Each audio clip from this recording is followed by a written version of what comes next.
decided to go ahead and ask Marscon if they would let me have the panel here, and it was very nice of them to go ahead and schedule us for that. That's enough about me. Nate Boy, would you like to introduce yourself? Sure, I can do that. That's a skill I possess. I am the all-powerful Nate Boy. I host a internet radio show, let's go grammar proper, on DiminityRadio.org. That is mostly a political rant show with a side of I'm drunk, what do you expect? And I am also the smallest time author you are ever going to meet, having self-published 2 PDFs, and I think that's awesome to me. I talk a lot, and I have a lot of opinions, and I signed up for this panel for the same reason I sign up for every panel, which is I got really drunk a few nights ago and said, oh, these panels look interesting. It always makes them for a fun time to come. And I do have a lot of opinions, having read a lot of different supernatural horror stuff, vampires, werewolves, ghosts, goblins, etc., I've played a lot of the old World of Darkness role-playing games. The new World of Darkness ones can go jump in a fucking lake. And also, my fiance is very big into the current vampire book trends. A lot of Charlene Harris with the Sookie Stackhouse series, Laurel K. Hamilton with the Werewolf Dong series, and so I have a lot of just experience with the whole vampire supernatural horror genre. Hi, I'm Kiki. I'm Kiki Cannon. I do a lot of random different stuff. Mostly you can find me as a regular contributor to a podcast called Bad Philosophy. I'm very into the entire vampire genre and literature. I have a background in editing.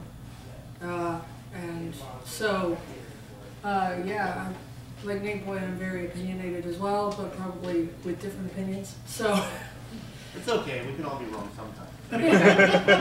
She plays in the LARP with me. So yeah, I'm also. So I'm the only one who plays real vampire.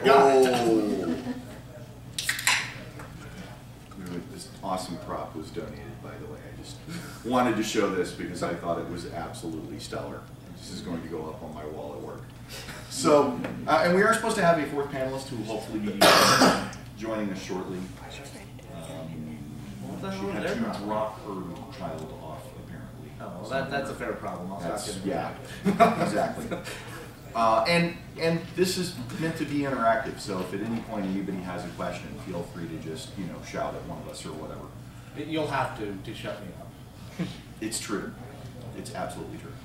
So, the sort of epiphany I had, I come from the background of basically being a huge fan and having read all of Charlene Harris, not just her vampire books, but her mysteries as well, all of which were very, very good, by the way.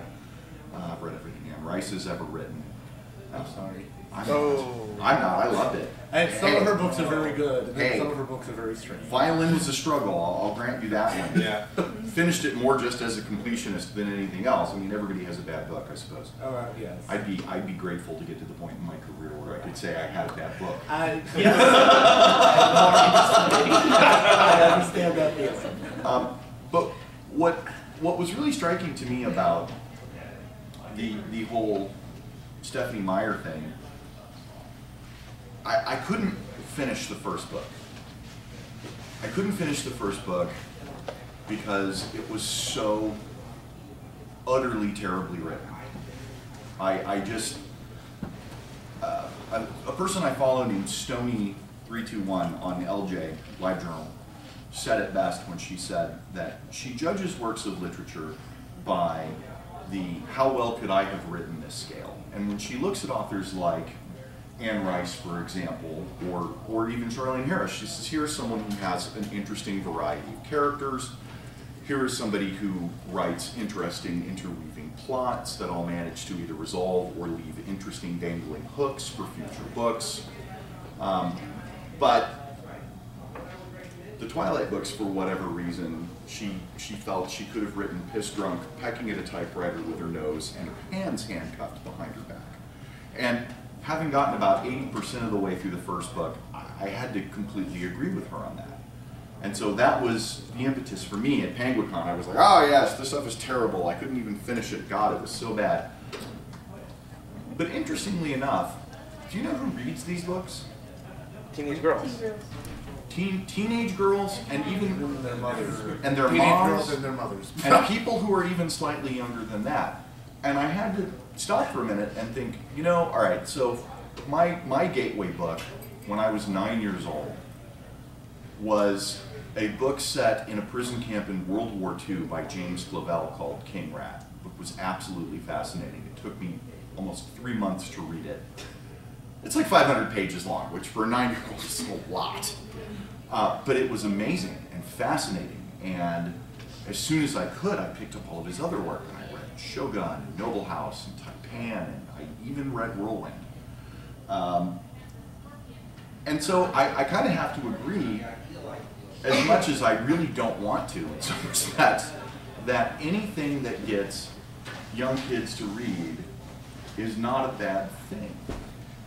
I have to vaguely disagree with that, actually, and here's why.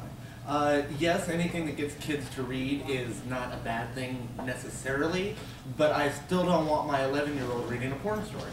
And that's the problem with Twilight. It's your standard trashy romance novel that you're going to find on the little rolling bookshelf at the dollar store. Except their trashy, blacksmiths with oiled pecs is instead a really scrawny guy that glitters and is 170 years old and wants to pick up a teenage chick. Thank you, Buffy. And I think that when we let our kids read this kind of stuff, we have to be cognizant of what we are letting them read. Now, she was 16 at the time, daughter read the Twilight series, and I read the first book. And at 16, I thought she was intelligent enough to comprehend what was going on and understand that a guy creeping into your bedroom every night for a month to watch you sleep isn't romantic, it's Creepy. criminal. It's creepy. It's criminal. It's stalkerish behavior. The later story that I haven't read, but that I was told about, apparently the werewolf Jacob scars his girlfriend. No. And I'm going to disagree with you, it's not a porn story. Well, no, The it's a trashy interesting- romance novel. The part I read, there thing- was no fucking. No, there isn't until the last book. Spoiler alert. I don't think you've got to worry with this group. Yeah, no kidding. But in the last book, the entire thing, because Stephanie Meyer is so very deeply religious, so Mormon, they go through 4.5 books debating whether or not he's going to change into a vampire, whether or not they're going to get married, all this annoying bullshit. Which really could have been settled in 2 books. It could have been settled in 3 paragraphs. But they make a deal that he'll turn her into a vampire after they're married. Or he'll turn her into a vampire after she's lived. And all, but she wants to have sex with him while she is still mortal, because she wants to experience that as a mortal.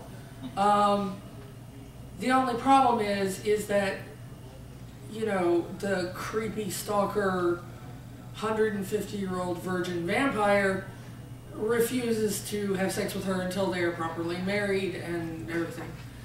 The problem is that the Twilight vampires, unlike most vampires, are basically marble statues that walk around.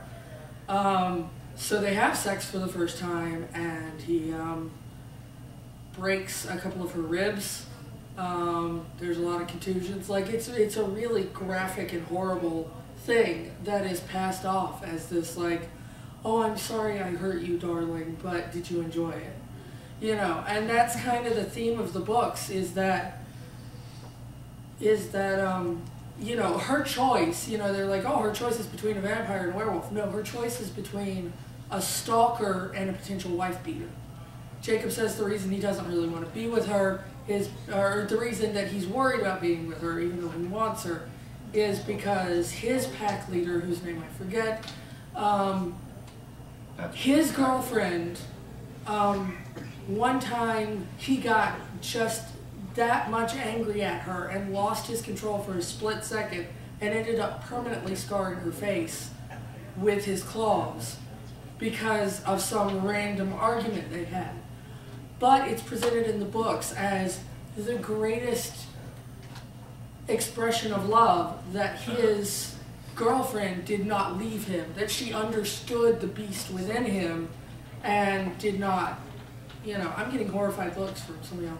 But it's appropriate. It's appropriate. Yeah, I mean, that's correct. it's not that it's badly written. I agree that even badly written literature that gets kids to read, okay. But the problem is that for developing teenagers, girls or boys, this presents an incredibly unhealthy and potentially dangerous, Really? and seriously life-threateningly dangerous portrayal of what romance and relationships should be. And that's a really good That point. is my problem. That's a really good point. Like, when did the vampire genre stop being about the sort of Victorian notion of romance and its inherent danger in the social setting of that era, and become the Hello Kitty light bright rainbow edition? Hold on a second there, because it didn't, and I'll explain how.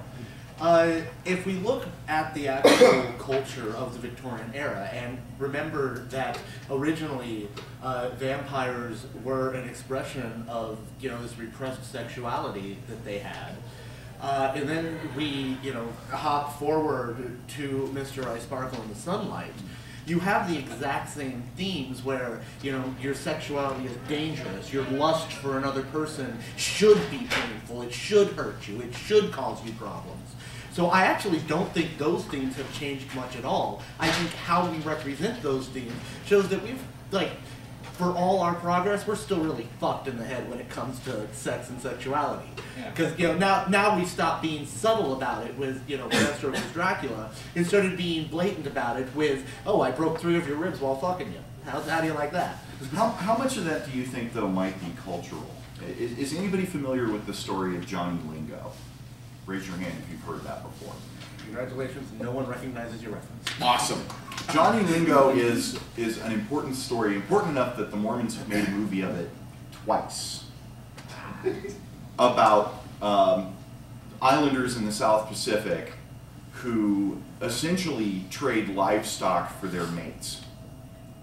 And the story is about, I can't remember the girl's name, I've got it up here on the screen, I could read through it, but the girl that he's interested in, her father is constantly telling her, oh, you're 19, you're too old, you're too fat, nobody's going to want you, I probably won't get 2 pigs and a chicken for you.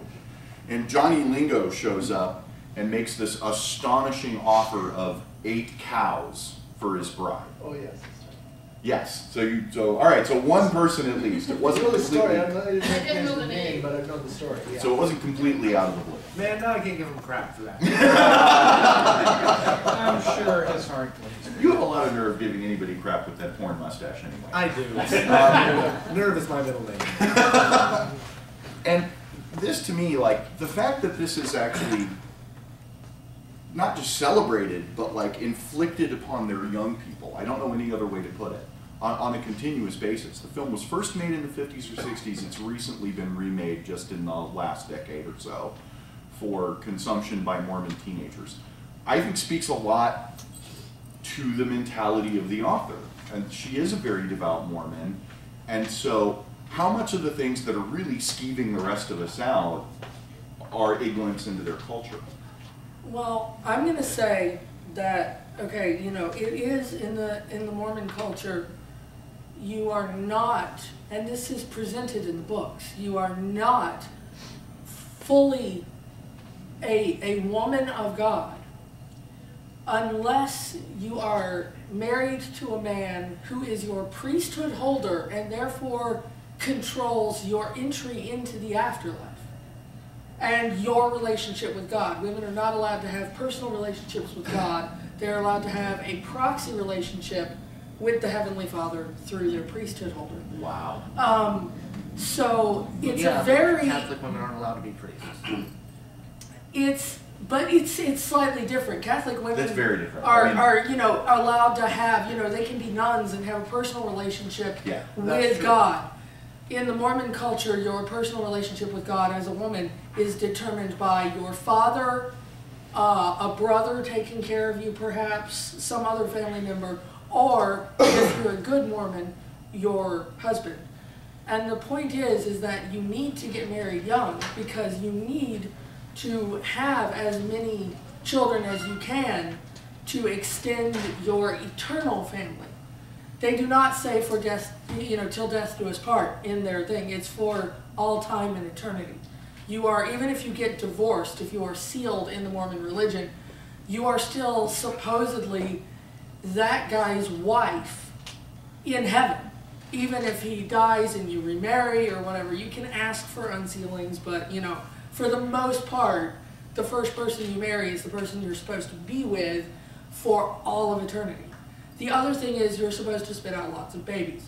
The way this comes through in the Twilight Saga is that Edward's adopted vampire sister, Rosalie, she is constantly upset with Bella. She hates Bella. And it's not because of anything Bella does. It's the fact that Bella is still mortal and still has the possibility of having a child. And Rosalie is constantly upset that she was never able to fulfill her purpose as a woman, which was to give birth to a child. And that to me is very concerning. Yes, Well, it's extremely concerning. But At what point do we, at what point do we as parents say some of the themes of this book, like the overall story is just a poorly written vampire story with idiots that sparkle in the sunlight. But at what point do you have to really sit down and go, okay, listen, there's a lot of really confusing things in here and I don't want you to get the subtext wrong. yeah, see, I think I would have done it right around the time that Edward's sneaking into her bedroom. Yeah. I think once that starts, we pretty much passed the point of no return. No, it gets worse. Oh, I know it gets worse. I'm just saying that's where it starts. Why go any further? Okay, if I was one of Stephanie Meyer's children, when I got old enough to read all of these books, I would figure that my mom hated me. Because, okay, they finally have sex for the first time when she is mortal and he is vampire. This results in a half vampire, half mortal baby that they didn't realize was, So she ends up going through the gestation period in a matter of weeks instead of a matter of months because it's a vampire baby and it's crazy and sparkly. The problem is that when she goes to give birth, the vampire baby is basically draining the blood out of her. It is literally a parasite. And the problem is that her uterus wall has merged with the baby and become a vampire uterus. And in the stories, the only thing that can pierce a vampire's skin is another vampire's teeth. Like, they could stand point blank in a tank and it wouldn't hurt them. Another vampire's teeth is the only thing that can break a vampire's skin. So, because she is dying, they have to do an emergency C-section. The problem is, the only way to do this is for Edward to literally bite the baby out of her uterus in order to give birth. The fourth book goes from really annoying vampire propaganda, Mormon propaganda, to a David Lynch movie. That it describes the gore. Anything that gets our kids to Yeah, read. yeah. And Well, that's really the question. Yeah. That's really the question, isn't it? Right? I don't know. I I wonder what you all think. Yeah. Please. There's a lot of books out there that are very good and they will keep the attention of the kid and they have proper writing and grammar and they actually have a good theme behind them. So why would I allow my kid to read this? I would say, here's a book that I think you would really like. It has everything you want in it. Well, quite honestly, I think if you're raising your kid right, they won't want to read Twilight, so it works. I don't know that that's true. There is such a thing as peer pressure. Yeah, no, at this point it is. And at a certain point, if it's literally, your daughter and 49 of her friends have all read these books and she hasn't, and she's feeling left out, at what point do you sit down and go, okay, look, listen, there's some stuff in here that I'm extremely uncomfortable with, and I want you to understand the subcontext in advance so you don't buy into the whole thing. You know, not Team Jacob, Team Edward. How about Team Sanity? Yeah. Right. Well, and here's kind of my other problem with it, and I think you're completely right on everything about kids. You know, you have to do that. But the peer pressure thing kind of gets to me a little bit, because I started off calling Twilight a trashy romance novel, because I really think that's correct. I mean, how many of y'all have read these bodice rippers? Yeah, I mean, in I a like lot of ways the you're exact correct. same, you know, you have the exact same kind of But they actually have overbearing. sex in them. Well, Yeah. yes. But other than that, it's the same kind of overbearing love interest who essentially rapes the woman and she finds out she loves it. And that's the plot of almost every single bodice ripper, unless it's he actually kidnaps her and she finds out she loves it. So I think it's kind of the same thing, and I think that as a culture we kind of need to realize that we have these mores, and I think that's one thing that the popularity of Twilight has done good. Because now, like, we see this. We see what is being pop cultured in our concept of what sex and relationship is. And we can go, okay, that's weird. We should probably do something about it. Well, what do you do? Well, I think it does start exactly where you're starting. Yeah, well, it seems to me that most of popular music and most of rom-coms are designed to encourage inappropriate behavior, stalking and stuff. Absolutely. I can't You live know, if living without you. guy's gonna get the girl no matter what. Yeah, we call that stalking. No, it's even worse Even in the the Beatles wrote a context. song about that. Yeah, and Catch it's, you with another man, it's the end, little girl. Oh, yeah. yeah, and I think the problem with this is that there is even, it takes it even a step further. Forgive me. Not only is Edward a stalker, but the problem with Jacob is werewolves in the Twilight universe have this thing called imprinting. But they have a thing called imprinting, which is when they see their soulmate, they immediately fall irrevocably in love with them, will do whatever it takes to be with them, will be whatever they, you know, if they need a caretaker at the time, that's what you are. If they need a husband, that's what you are. If they need, you know, and Jacob is explaining this to Bella, and Bella says, does the woman not have any choice? And he said, well, of course, but that kind of devotion is hard to ignore. So basically the idea is that even if you hate For this various guy, values of choice. yeah, even if you hated this guy before, if he imprints on you, eventually you will fall desperately in love with him because he will constantly just be there in your face. So they were about ElfQuest. Yeah. That's a good But point. the problem is Yeah, but we thought that it was creepy, but they said it was creepy in ElfQuest. Right, yeah, right. the way this becomes unbelievably creepy is Jacob is there during the birth of Bella and Edward's daughter. And as soon as he sees the infant pulled out of the mother's body, he imprints, this is an 18-year-old boy, he imprints on an infant, and that is his true love for the rest of his life. Hey, I'm That thinking is why he easy was with babysitter. Bella. Yeah, he wasn't imprinting on Bella, he was imprinting on the child she would eventually have. And they say in the book that he will stop aging until she has grown up to an appropriate age that they can be together. And until then, he will be her babysitter, he'll change her diapers, he'll take her on play dates. This is incredibly disturbing stuff. And you gotta wonder about the mental sanity of the author that would do this. Yeah, that kind of goes from trashy romance novel into pedophilia. It really is insane. It's stalker, wife-beating, pedophilia, So craziness. having read a book I mentioned earlier, Violin, by Anne Rice, that book made me seriously question her sanity too. I mean, That's what it took. every Yeah, no kidding. I think every author, I think people in general, we present one appearance to the world, but underneath, you know, we all have something a little weird and sick and strange, at least to the rest of us inside of us. And the one disadvantage that popular authors have is that nerds like us will sit around and analyze and overanalyze their work and make these pronouncements about their mental health where they might just be writing a story. We do it so often, they've actually got a literary term for it. I mean, that's the author, come on. Yeah. Hey, what's that author? You meant this? No, you didn't. Entertaining story. Ray Bradbury was Fahrenheit 451, or whatever the hell the name is. That's correct. Yeah, I thought it was. That was not actually about censorship. That was about the advent of television on the world of radio and books. But everybody knows it's about censorship.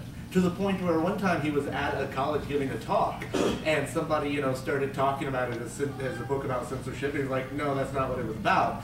And the student told him he was wrong. Like, no, you don't know what you wrote, man. It's okay. We all do that. But no, so we do that a lot. And however, I think if you are producing a work to put out into the world, into culture, to have people read and digest, that's what you do. I mean, you accept that people are going to have these opinions of you, and you deal with that. I'm for anybody who even remotely knows who I am, my con persona, the type of person I am on radio, is just so totally and amazingly different from who I actually am. I mean, do you think I would really drink a beer at 11 o'clock in the morning if I wasn't here performing for these people? I don't know. That'd be Before dumb. this, yeah, I would answer that, yes. Exactly. Exactly. But I don't actually drink that often, except I do because that's, the persona I'm putting on. And when you write a book to publish for people to read, you are writing a persona, or a collection of personas. Or a collection of personas. And but at what point does the persona that you're writing say something about the person creating the persona? I think once it becomes obvious that it's a thread, one racist character means you have a racist character. 50 racist characters means you might be racist. It's kind of like the guy who always plays the small, submissive lesbian chick at the gaming table. Okay, so we know you're a virgin. Yeah.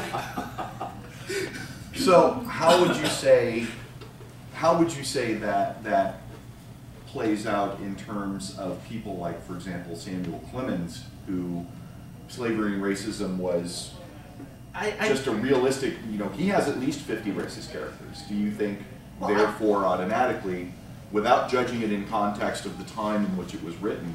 Well, you always have to judge in context of the time, but also sometimes the time was racist.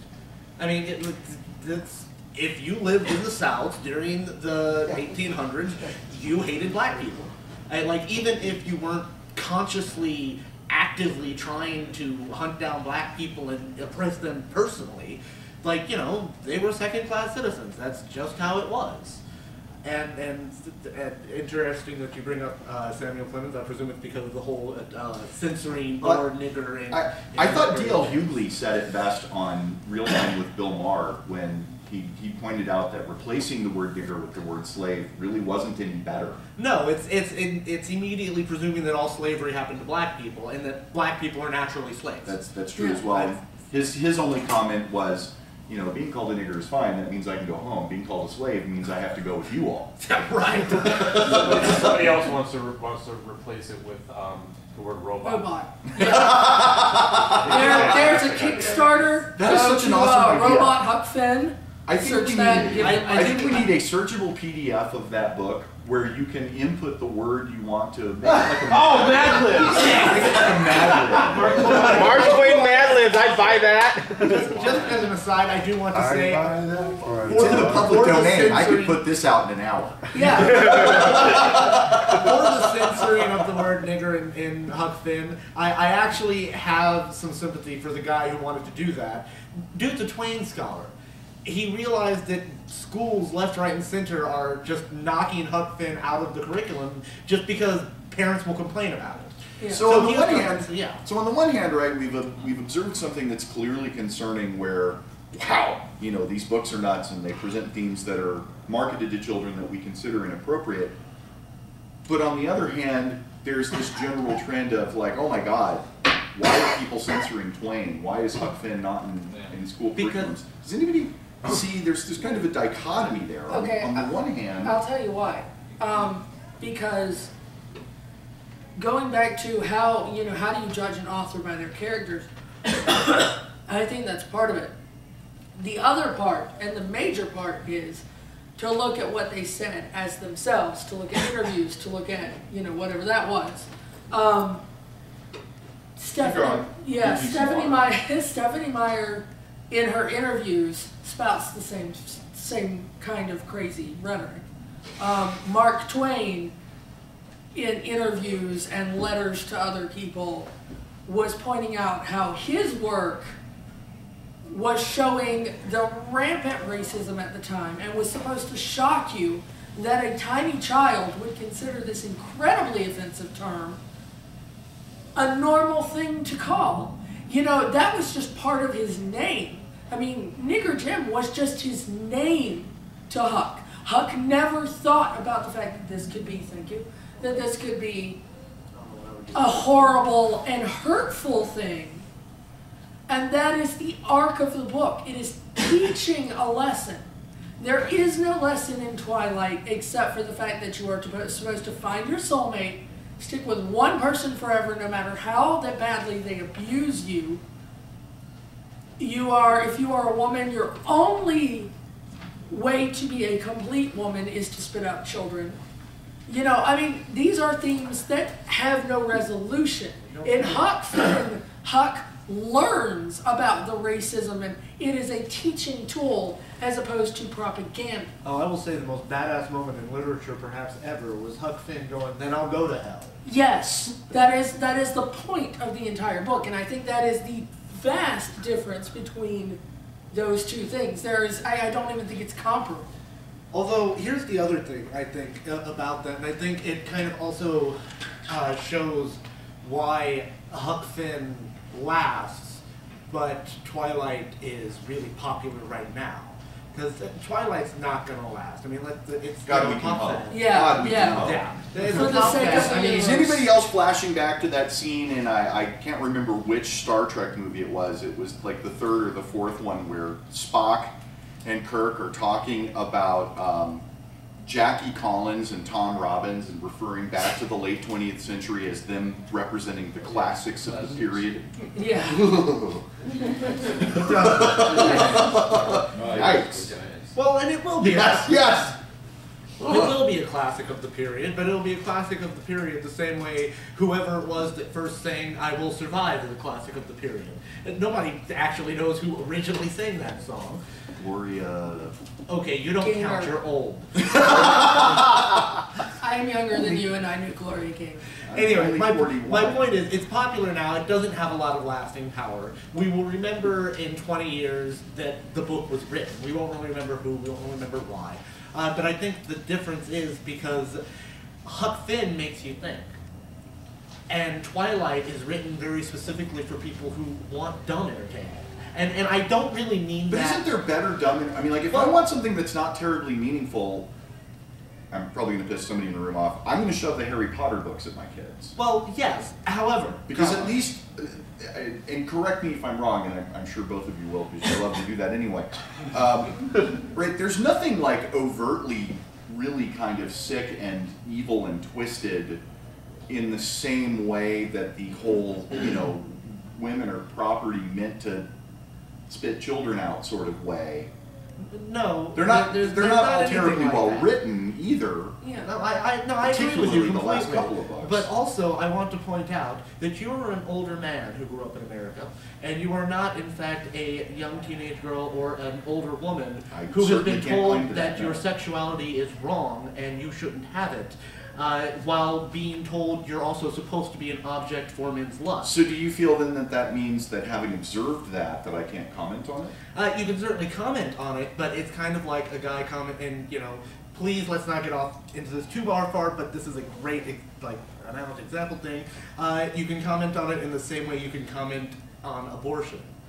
We don't have uteruses, it's not really our problem. I agree with that. So it's kind of the I same agree with that thing. completely. When we talk about the popularity of Twilight, we first have to look at its actual fan base, which is teenage girls and older women.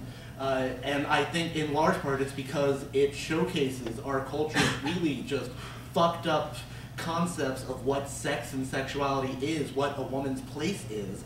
And we, in our culture, we still have a lot of threads of, you know, the women really shouldn't be out trying to make a life for themselves. What they really should be doing is working on being a mother and, you know, working on having kids. Now, I think part of this is, it depends on where you grow up in the country, because I can tell you, having grown up in Los Angeles, that was not the message that I received. It really is a big city versus rural thing, and again, I don't mean that to like draw dividing lines, more as in a large, like concentrated urban area, you kind of have that place where everyone needs to work just to, you know, support the household.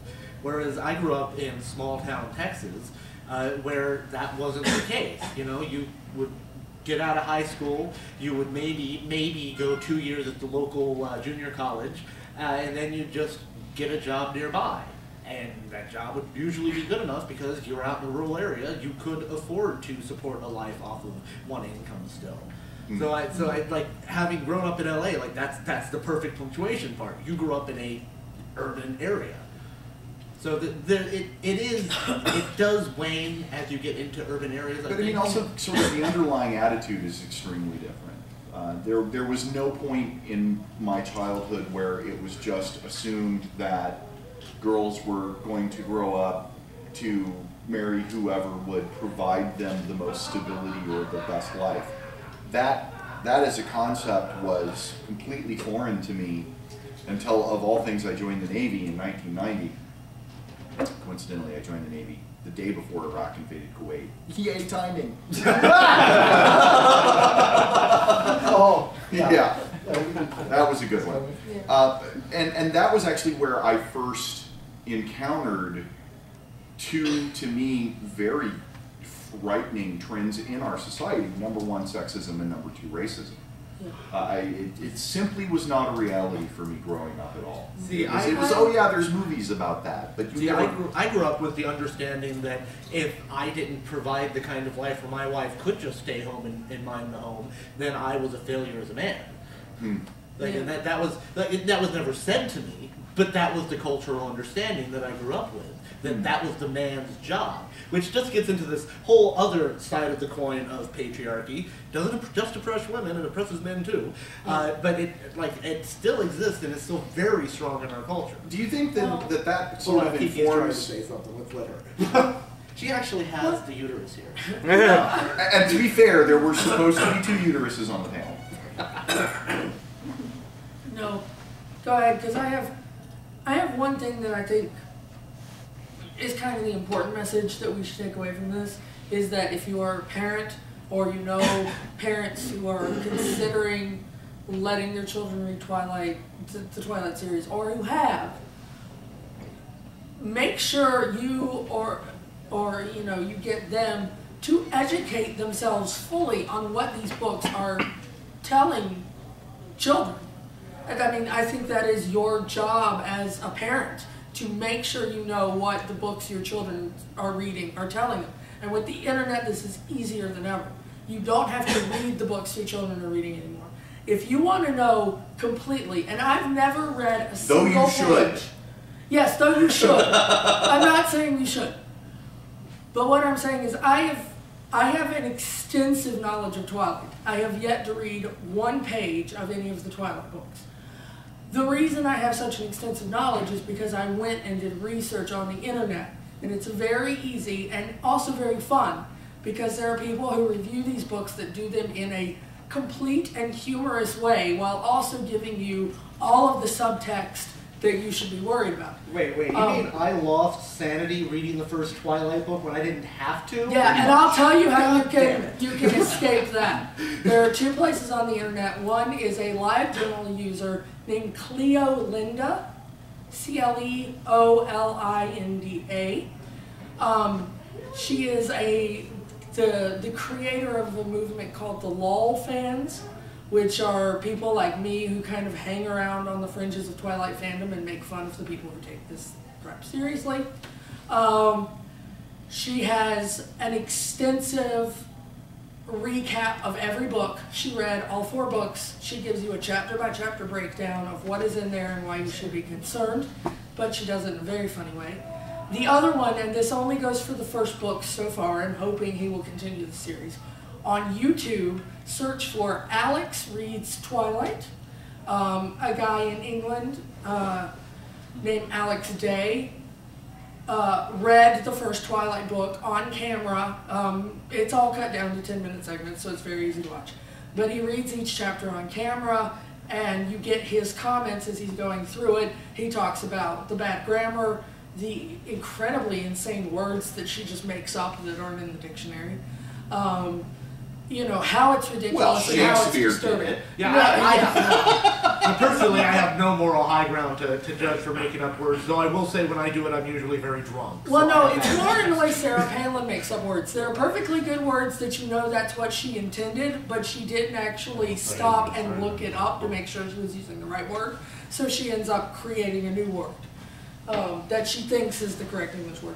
But that is the way that you can educate yourself on this without having to go through the pain, or more importantly, giving money to a woman who gives to anti-women and anti-gay causes much of her vast wealth now.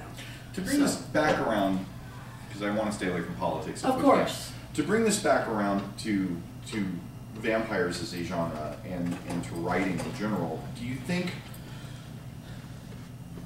that some of the reasons that we see these themes persistently has to do with our culture, and why is it that the vast majority of the authors are women? Well, I do think that rolls back around to the concept of women's place in our culture and our society. And, you know, we have made a lot of leaps and bounds in how we view women in society. My fiance still tells a story in her mother's lifetime. So, you know, this is 3 generations removed, but it's only 3 generations removed. In her mother's lifetime, there was a female reporter that was in a hotel lobby waiting for some celebrity or something to get an interview, and she was escorted from the lobby because clearly an unescorted woman at a hotel was a prostitute. You know, it didn't matter that she was actually a reporter, it didn't matter that she had reporter credentials, she was an unescorted woman, and clearly she was a prostitute. And we don't have that anymore. But what we do have is this kind of unsure, amalgamous culture where we're like, okay, who does what where, why do we do that? Like, we're still kind of feeling that out. And for a lot of people, I think it's very comfortable, this idea of, okay, well, that was a place. I know what my place is supposed to be, I know what I'm supposed to be doing, I can just do that and not worry about it. Do you think that was what we can attribute the "I want my country back" in the Dark Ages? Oh, absolutely. Sort of? It doesn't really matter what the reality of these things is. It's dumb entertainment, and it's dumb entertainment taken to kind of damaging levels, because eventually it has to stop being dumb entertainment before we just become dumb. Yeah. Yes. I want to interrupt because we're running short on time, and I think we should see if anybody has anything they want to say. Oh, absolutely. And don't feel that you have to raise a hand. Feel free to shout as far Yeah. Yeah. Anyone familiar with Eroguro? Sorry, no. It's Very peripherally. I think the 4th book really sums that up. It's basically erotic, grotesque, and it's all kinds of disgusting, horrible things. Right. Yeah, Well, I think the 4th book is good for that. But Japan is fucked up. Yeah. No, I say Well, and that loving- so there again, right, we get a really interesting glimpse into a culture Yeah. by the things that we see in their art. But also- what are they seeing in our art? Right. Well, also the curiosity to me of not having any real clue of Japanese culture other than theoretical knowledge. You know, I wonder first how popular is that in its cultural target market? I mean, is Euroguro a Twilight of Japan, or is it some kind of fringe book that I have to go to the back corner of the bookstore that's on the fringe of the city to get? It's a fringe movement. I can't speak to that, not being familiar with that specific work. However, those themes do seem to be very prevalent in a lot of works that are available in that format from Japan. Yeah, why would Now, why how much all of the that place is Japan? How much of that, though, is the skewed perception, right, of what people are choosing to import, what they're choosing to export. I do know this part in this much and find it interesting, and also talk about women's place in culture. In Japan, China, like that area, apparently culturally, good girls don't enjoy sex. That's why. Yeah, that's so pervasive much, in many cultures. Yeah, right, but that's why in so much of Japanese porn, the woman. I found your missing panelist. Yay! Please pull up a chair. That's why in so much Japanese porn, the woman looks like is acting like she's I not. came in at the right time. Because yeah, because good girls don't enjoy sex. Why don't you go ahead and introduce yourself? I And brought the thing. No one else has theirs. I don't know. They didn't know us. I actually knew that they had accepted my idea for doing this panel when I registered and got my booklet and went, oh look, my panel. Cool. I'm Lionel Morehouse. Just keep going. I want to hear what you guys are talking about. Well, Somebody in the audience. I'm curious as to how you feel Twilight compares to other things. It's basically an 80s romance novel for 11-year-olds. How does it compare to, say, Sweet Valley High, The Babysitter's Club, the entire line of, Harlequin novels that are aimed at, 9 through 12-year-olds? Is it actually that different? In terms of popularity, certainly. Yes. So I'm concerned simply from the standpoint of. that it's just gross? Yes. Okay. We've covered that fairly extensively. Okay, good. Which actually I'm glad. Are you familiar with the story of Johnny Lingo and the whole 8-cow wife thing that the Mormons have? No, we went way deep into we went way deep. Okay. psychology and the whole thing. I think I'm actually glad that we went the way we did. I was expecting to come here trying to deflect lol vampires don't sparkle comments. Yeah. Which to me the problem of Twilight is not that they had vampires that sparkle. There's so much more problems. But that's really truly a huge problem that I have with it. That's it's the light bright My Little Pony version of pussified vampirism takes it out of being something that is scary for a purpose and a reason, but that offers some sort of reward. I blame Joss Whedon. Actually, she went there. Then And fight Rice words. with the emo vampires. That started the pussified vampires. Okay, if I started it, Joss Whedon popularized it. He totally. However, popularized it. I think that there is a reason that we as fans who are familiar with the vampire genre react so negatively to vampires in the daylight sparkle, which normally would just be like, leprechauns are now pink. You just laugh at it and move on. But I think the reason it resonates so harshly with us is that vampires as a cultural, well, that too, vampires as a cultural phenomenon and as a literary phenomenon were symbols and teaching symbols of many, many things, including, the price of living forever. Why do we die? Would you want to be the one who lives forever while everything around you dies and goes away?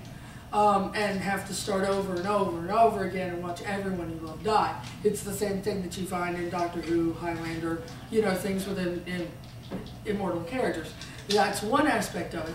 The other aspect of it was that once Bram Stoker started and the seductive vampire kind of became a trope that had never been seen before, really, is the idea of that, especially for women at the time in Victorian society, is that be careful of this thing that... To our feminine, it's not necessarily feminine or virtue. It's the idea of that, yes, you may fall in love with this very slick guy, but make sure you know who you're getting into bed with, proverbially, because they might be a horrible monster. Like, educate yourself about who you're getting into. Don't just take the first guy that comes along and makes you swoon. I think That's the Twilight point. keeps that thing too. I mean, there's a lot of Twilight. Well, I don't know. Let's look at here. We've got this guy who's so beautiful. He sparkles in the sunlight, and then breaks the chick's ribs while fucking her. Be careful of the Because his pretty skin guy. is diamond hard, you know. You're right. Who here hasn't ever wanted to have sex with a marble statue that's ice cold? Yeah, well, that's awesome. like, yeah, absolutely my dream.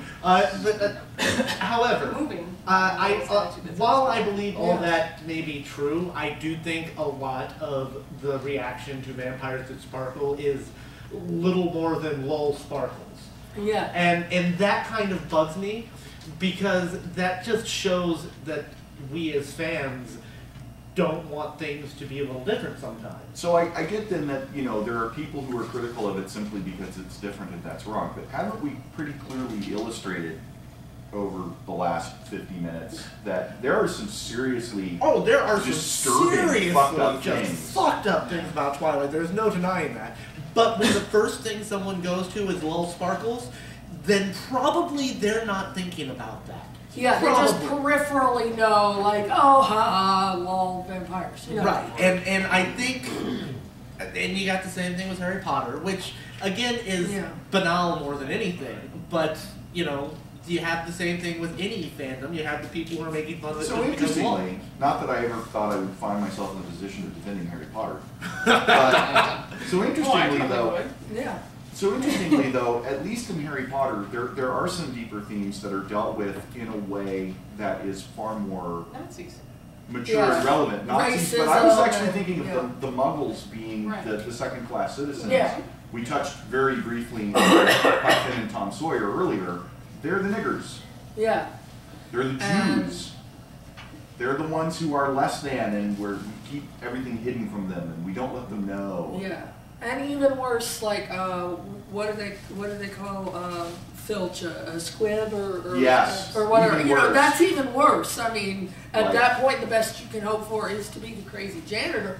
Yeah. Like, at least Muggles can go out and have their own thing. Like, he knows about magic, so he can't go back to the Muggle world, so they're keeping him, you know. And also, you've got the thing with the house elves and Hermione trying to free them from slavery. There are a lot of themes that she tried to put in there that I think are admirable that she tried to put in there, whether or not and that's she... why I think the treatment of normal humans, Muggles in the book, is far more concerning. The house elves are kind of a distraction.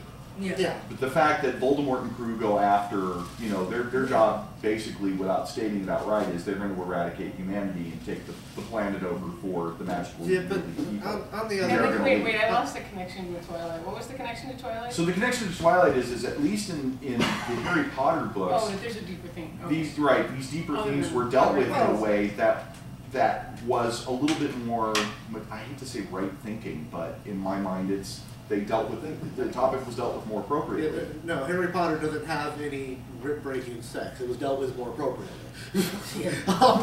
I think if you can make sure your book doesn't far have... more concerned with the acceptance of the stalkerish behavior and the general relegation of women to being second-class citizens. And much, absolutely, but again, the one scene where her ribs get broken, yes, that's terribly horrific, but like that is the least of it.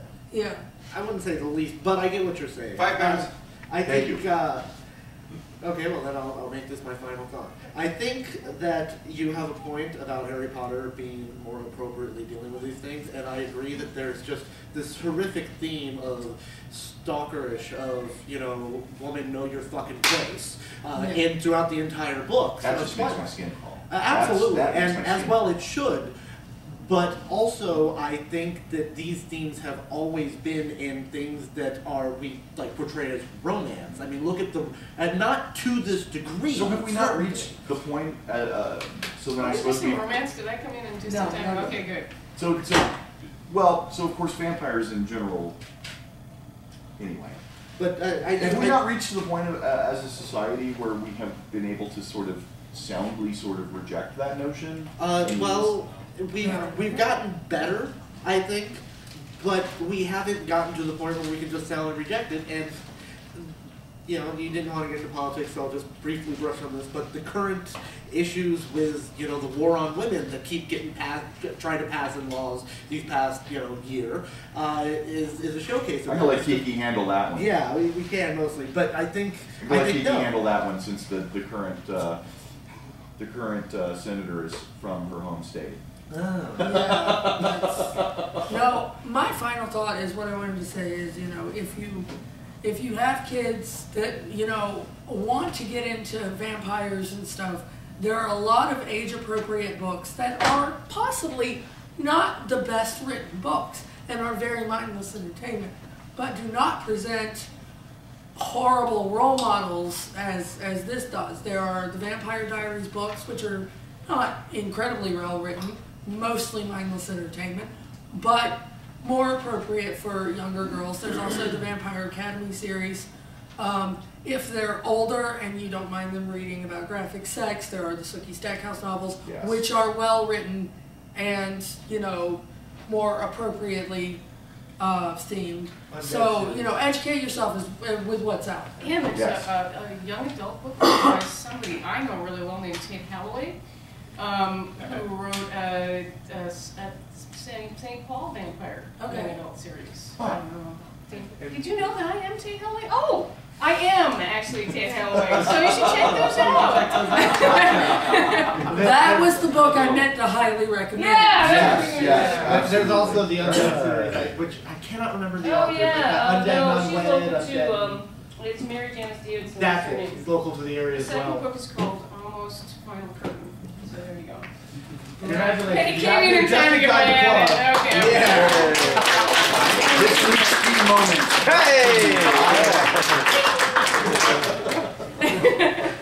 Do you have anything else? No, it's We fine. still I have actually about 4 literally minutes said what I left. So wanted to does anybody have any thoughts, questions that weren't answered? Does Dracula count as a vampire book anymore? Yes. Absolutely. The foundational vampire book, above all else. Absolutely. I do, like I said, I do think that it is very, very important for us as a culture to recognize these themes that are going on. I mean, the fact that somebody wrote Twilight is not what would worry me. The fact that Twilight is so fucking popular. That is what worries. That's the worry, disturbing. which tells us that there's a lot of teenagers and a lot of teenagers' mothers apparently, that just have this very fucked up view of sex, and even on a sliding scale. Because you got some people that don't think about it. Do they have that fucked up view of sex, or are we pushing that fucked up view of sex on them with books like Twilight? They keep buying the books. I mean, it's kind of like, does television make us dumb? I'm not saying there isn't a cycle. I'm saying where's the chicken and where's the egg? I think trying to figure out where the chicken and the egg is kind of pointless. Yeah. Because I think if we focus on people having these concepts and focus on trying to help people realize that no, you don't need to know your place, then they will stop wanting that entertainment, and as soon as it stops being profitable, it will stop existing except on the fringes. It will always be there. It will always be the fringe. You can always find the pedophile's guided PDF. Right, and it's the popularity of it that I find so concerning. But I think once people stop thinking that that's appropriate, once people stop looking at Edward sneaking into her room for a month straight going, as being "That's romantic. so romantic." Once they stop seeing that, then it will stop being so profitable. So what caused what? Not the point anymore. The point is, we've got fucked up things, we need to deal with that. So, I think though that, and I guess this will be my final thought, is it is significant, because if you don't know what the root cause of the problem is, then all you're doing is attacking the symptoms. Yeah. I think we need to find what the root cause of this is. Why is it that there is so much of this, sorry if you're a Twilight fan, frankly trash out there available to be read, and what is the point at which we go, here's the really fucked up thing in our society that is leading to this sort of sickness being prevalent. Let's fix that. You know, can I just Absolutely. little industry insider moment here? I was actually asked to write. I was writing adult vampire romance before I wrote the adult vampire romance, and my editor specifically asked me to write a Twilight ripoff. She called me up and said, we're looking in house to see if there's anybody here who can do a Twilight ripoff for you at Twilight, and I was like, you got it, I'll write anything, because that's kind of writing how I am. But anyway, beyond that point, that's how I got interested in what the heck is popular about Twilight. And I will say that I made my vampires creepy, but I just couldn't.